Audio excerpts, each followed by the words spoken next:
Hello and welcome to the econo fair. मैं केश मिश्रा आप सभी का अपने इस चैनल एक्नो फेयर पर स्वागत करता हूं। जी हाँ, बढ़िया क्लास है। देखिए क्या है, पाकिस्तान को यूनाइटेड नेशन जनरल असेंबली की 79th मीटिंग में एस जयशंकर जी द्वारा जो धोया गया है, ठीक मतलब आप देखेंगे, सॉरी मैं ऐसे शब्द यूज कर रहा हूँ, लेकिन एक्चुअल में जब आप देखेंगे तो मतलब आप समझेंगे कि मतलब ये कितने अच्छे डिप्लोमेट हैं कि मतलब बहुत कम शब्दों में इतना कुछ कह जाते हैं कि समझने वाला समझ जाता है और शर्मा भी जाता है और पसीने पसीने भी हो जाता है। मतलब इतना अच्छा बोलते हैं ये बहुत कम शब्दों में। मतलब एक्चुअल में हमें इन पे एक्चुअल में प्राउड फील होता है।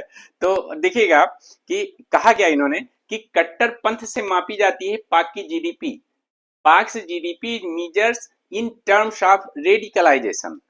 मतलब आप समझिए कि आखिरकार इन्होंने ऐसा क्यों कहा, क्योंकि इससे पहले भाई ऐसे तो है नहीं कि देखिए भारत क्या होता है, जब कभी भी यूनाइटेड नेशन जनरल असेंबली की मीटिंग होती है तो अपने बारे में बात करता है, वो विश्व के बारे में बात करता है, वो ग्लोबल जो क्लाइमेट चेंज है, क्लाइमेट चेंज के बारे में, एनवायरनमेंट इश्यूज के बारे में बात करता है, डेवलपमेंट के बारे में बात करता है। लेकिन जब पाकिस्तान कभी बात करता है किसी भी इंटरनेशनल मंच पे तो उसको क्या होता है, India India India, Kashmir Kashmir Kashmir. इसके अलावा उसके पास कुछ बात करने के लिए होता नहीं। वो जहां जाता है वहां पर कश्मीर और इंडिया का रोना ही, यहाँ इंडिया हमको बहुत सता रहा है, ठीक है, कश्मीर में ये किया जा रहा है, कश्मीर में वो किया जा रहा है। बट यहाँ के इस बार प्रधानमंत्री ने जो कुछ बोला, पाकिस्तान के प्रधानमंत्री ने, वो सारी हदें ही पार कर दी। मैं आपसे बात करूंगा, आप ध्यान से देखिएगा कि Jaishankar lashes out at Pakistan prime minister Shehbaz Sharif, एकदम बिल्कुल कायदे से धो दिया। ठीक कैसे, देखिएगा एक्चुअली मुद्दा क्या था। और इनकी यूनाइटेड नेशन की जो ये जनरल असेंबली 79 सेशन हो रहा था, इसमें इन्होंने पाकिस्तान की जो टेरर पॉलिसी है उसका पूरा खुलासा किया। कैसे किया, देखिए मुद्दा क्या था, आखिरकार क्यों बोला भारत ने, भारत को इतना कठोर जवाब देने पर मजबूर क्यों होना पड़ा, जबकि भारत हमेशा जो है कभी इस तरह से जवाब जो है किसी भी देश के बारे में, पाकिस्तान के बारे में भी ऐसे नहीं, बस जो कहते थे उसका जवाब भारत देता था। आखिरकार क्यों बोला, क्या हुआ, देखिए पहले सबसे पहले इनका स्टेटमेंट देखिए। इन्होंने क्या बोला कि chill of new cold war in the air. Pakistan ने यूएन असेंबली में कहा कि भाई एक नए कोल्ड वार के लिए हम लोगों को तैयार होना चाहिए और उसके स्वागत के लिए तैयार रहना चाहिए। बेसिकली इन्होंने जो गाजा में हो रहा है उस पर जो है इजराइल को घेरा, लेकिन इजराइल को घेरा लेकिन इन्होंने गलती कहाँ की, भारत के साथ। अभी आप ध्यान से देखिएगा, can we as human being remain silent while children lie buried. मतलब क्या हम, इन्होंने कहा क्या बच्चों, जब बच्चे दफनाए जा रहे हैं, जब बच्चों की हत्या की जा रही है, निर्मम हत्या की जा रही है, जब वहां पर systematic slaughter of innocent people हो रहा है, ध्यान से देखिए, systematic slaughter of innocent people, तो हम सब शांत नहीं बैठ सकते, हम लोग इस तरह से जो है शांत नहीं बैठ सकते। लेकिन ये आपको लगता होगा सिर्फ गाजा की बात की गई, गाजा की बात नहीं की गई। आप देखिएगा सिर्फ गाजा की बात नहीं की गई। इन्होंने कहा, पहली चीज तो इन्होंने फिलिस्तीन के बारे में बोला कि गाजा में जो हो रहा है वो सही नहीं है, और 1967 में जो टू नेशन थ्योरी एडॉप्ट की गई थी उस पर अमल करना चाहिए। और साथ में एक चीज और कहा कि जो पैलेस्टीन है उसको क्या करना है, फिलिस्तीन को जो है दर्जा देने, यूनाइटेड नेशन में परमानेंट सीट मिलनी चाहिए, इसकी भी इन्होंने वकालत की। लेकिन इसकी वकालत के साथ साथ इन्होंने और क्या कहा जानते हैं, अगर ऐसा नहीं हुआ तो ये समझ लीजिए कि जो मिडिल ईस्ट है, मिडिल ईस्ट पूरा ऐसे जो है वॉर में उलझ जाएगा कि मतलब जो हमारी इमेजिनेशन से परे होगा। ठीक है, ये तो खैर एक पॉइंट सही दिखता है, क्योंकि जिस हिसाब से मिडिल ईस्ट की घटनाएं हो रही हैं, ठीक है, वहां पे आपको दिख रहा है कि हाँ जो है मिडिल ईस्ट वॉर में उलझ सकता है। लेकिन इन्होंने एक आगे जानते हैं क्या कहा, देखो, people of Palestine to those in Jammu and Kashmir. मतलब इन्होंने क्या कहा कि जो फिलिस्तीन के पीपल हैं और जम्मू एंड कश्मीर के, ठीक है, वो शताब्दियों से struggle for centuries for their freedom and right to self determination. मतलब फिलिस्तीन के साथ जहां इतने सारे मुस्लिम्स मारे गए हैं गाजा में, उसकी कंपेयरिंग इन्होंने किसके साथ की, जम्मू एंड कश्मीर में। कहा जो गाजा में हो रहा है वही जम्मू एंड कश्मीर में हो रहा है। कैसे, और इतने पर ही रुके नहीं, इन्होंने आगे क्या कहा कि जो अगस्त 2019 में इंडिया ने एक कदम उठाया, जैसे आर्टिकल 370 को एट को सॉरी आर्टिकल 370 को एब्रोगेट करने का, तो जो उनके मिनिस्टर्स द्वारा, सरकार द्वारा जिसे final solution for Jammu and Kashmir कहा गया, उसके बदले में, उसके आड़ में क्या किया गया, 9 लाख सिपाहियों को वहां तैनात कर दिया, कहीं से भी डेटा उठा लेते हैं।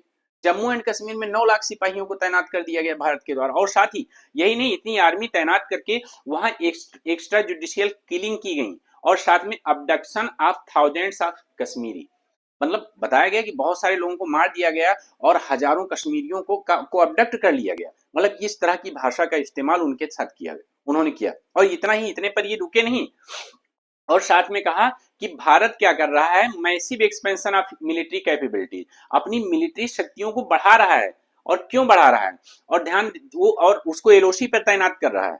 लेकिन अगर ऐसा भारत करता है तो इन्होंने बताया कि हाँ, Pakistan will respond most decisively to any Indian aggression, अगर किसी भी तरह का इस तरह का इंडियन एग्रेशन है तो पाकिस्तान उसको उसी प्रकार से रिस्पॉन्ड करेगा। और इतने पर ये नहीं रुके, ये पाकिस्तान के प्रधानमंत्री की मैं बात कर रहा हूं। देखिए, जब ये भाषण देते हैं, सिर्फ इंडिया और कश्मीर, इनके पास अपने लिए रोने के अलावा और कुछ होता नहीं है, अपने पास कुछ नहीं होता। ना उनको किसी ग्लोबल मैटर पे बात करनी होती है, ना उन्होंने इन्वायरमेंट इश्यूज पे बात करनी होती है, किसी पे बात नहीं करनी होती। सिर्फ अगर मतलब आप समझ लीजिए कि अपने देश से ज्यादा बार नाम इन्होंने इंडिया का लिया है भाषण में। ठीक, अब इन्होंने क्या कहा, देखो, इन्होंने कहा कि भारत जो अपनी मिलिट्री बढ़ा रहा है, मिलिट्री पावर बढ़ा रहा है, कैपेबिलिटीज बढ़ा रहा है, वो क्या कर रहा है, पाकिस्तान ऑक्युपाइड कश्मीर हमसे छीनना चाहता है। देखो, यहां भी आ गया कि पाकिस्तान जो पीओके है वो हमसे छीनना चाह रहा है। अब भारत ने कहा कि ये तो बहुत बोल गए। अब एस जयशंकर जी सामने आए और उन्होंने खुलकर ही बोल दिया वहां पे कि हाँ, नेक्स्ट टारगेट इज पीओके। मतलब जब आप खुद ही कह रहे हैं वहां पर कि पीओके भारत हमसे छीनना चाह रहा है, तो आगे खुद ही बोल देते हैं कि आप हमारे उनके बीच में जो भी इशू बचा हुआ, वो केवल बचा है रिस्टोरिंग पीओके। ठीक, वहां आके मतलब डायरेक्ट बोल दिया। अभी देख, आप ये पाकिस्तान वाले देख रहे थे, ठीक है, देख रहे होंगे क्या सोच रहे होंगे, सोचो।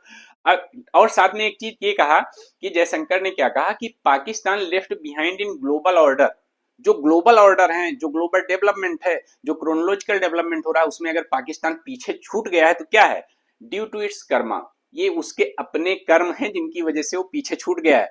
किसी इसके लिए वो ग्लोबल को जिम्मेदार नहीं कह सकता, ये उसके अपने कर्म हैं, जिस हिसाब से वो वहां पे टेररिस्ट का पालन पोषण कर रहा है। आज अगर उसके यहाँ कुछ आतंकवादी घटनाएं भी हो रही हैं तो उनका सबका पालन पोषण उसी ने किया है वहां पे, तो उसके अपने कर्म हैं जो आज की डेट में, आप समझिए, अभी हाल ही में न्यूज आई कि पाकिस्तान ने आईएमएफ से कुछ लोन मांगा है, कुछ सहायता मांगी है, और जितनी सहायता मांगी है, तो हमारे रक्षा मंत्री जो राजनाथ सिंह है उनके द्वारा बयान दिया गया कि जितनी पाकिस्तान ने जो है सहायता मांगी है आईएमएफ से, उससे ज्यादा तो हमने जम्मू एंड कश्मीर में इस साल खर्च कर लिया है। तो अगर पाकिस्तान ने हमसे अच्छे रिश्ते बनाए होते तो इससे अच्छा सहयोग तो हम खुद ही कर देते। तो मतलब ये बताया कि भाई जो भी है ये सब इनके अपने कर्मों का फल है, और उन्हें ग्लोबल को इसके लिए जिम्मेदार नहीं ठहराना चाहिए। मतलब बहुत बुरी तरह से ये समझ लीजिए कि हाँ जो है, ये अगर सामने बैठे थे नहीं, जहां भी रहे होंगे, मतलब देखते रहे होंगे, तो सोचे होंगे कि हाँ ये क्या हो रहा है। तो इन्होंने मतलब बहुत बुरी तरह से पाकिस्तान को धोया। क्या कहा, the only issue left, Jaishankar takes a PoK deal, Pakistan से its terror policy would not succeed. ठीक, मतलब जो बेसिकली पाकिस्तान की टेरर पॉलिसी है उसको बताया कि भाई वो सफल नहीं होगी, और अभी जो है, जो उन्होंने पीओके डिग लिया है, ठीक है, तो ऑब्वियसली अब नेक्स्ट टारगेट हमारा वही है। इन्होंने क्या कहा कि जयशंकर जी ने, इन्होंने कहा कि Pakistan has illegally occupied Indian territory, मतलब जो हमारी इंडियन टेरिटरी है उसको इलीगली उसने ऑक्युपाइड कर रखा है। ये बात सही है, जो मतलब पाक अधिकृत कश्मीर है उसको उसने इलीगली ही ऑक्युपाइड कर रखा है, क्योंकि वो भारत का हिस्सा है। अब इसके अलावा इन्होंने मतलब ये देखो बहुत बढ़िया बात कही इन्होंने कि Pak's GDP can only be measured in terms of radicalisation, कि जो पाकिस्तान की जीडीपी है वो रेडिकलाइजेशन के टर्म में मेजर की जा सकती है, और बाकी कुछ नहीं है। अगर वहां पे बाकी चीजें देख लो, आतंकवादी घटनाएं देख लो, टेरर घटनाएं देख लो, इस तरह की चीजें देख लो, तो उन्हीं में जीडीपी मेजर होती है, बाकी उसकी जीडीपी किसी और चीज में मेजर हो नहीं सकती। मतलब इतना बड़ा टोंट मारा।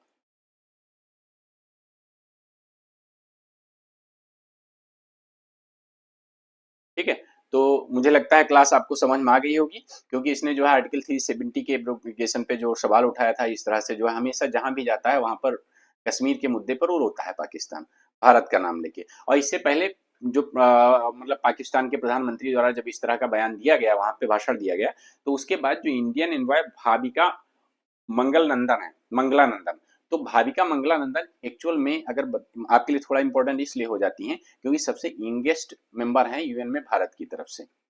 तो इन्होंने जो है जवाब दिया, उनके स्पीच का भी जवाब दिया वहां पे, लेकिन उसके बाद जो बची खुची कसर थी वो एस जयशंकर जी ने पूरी कर दी।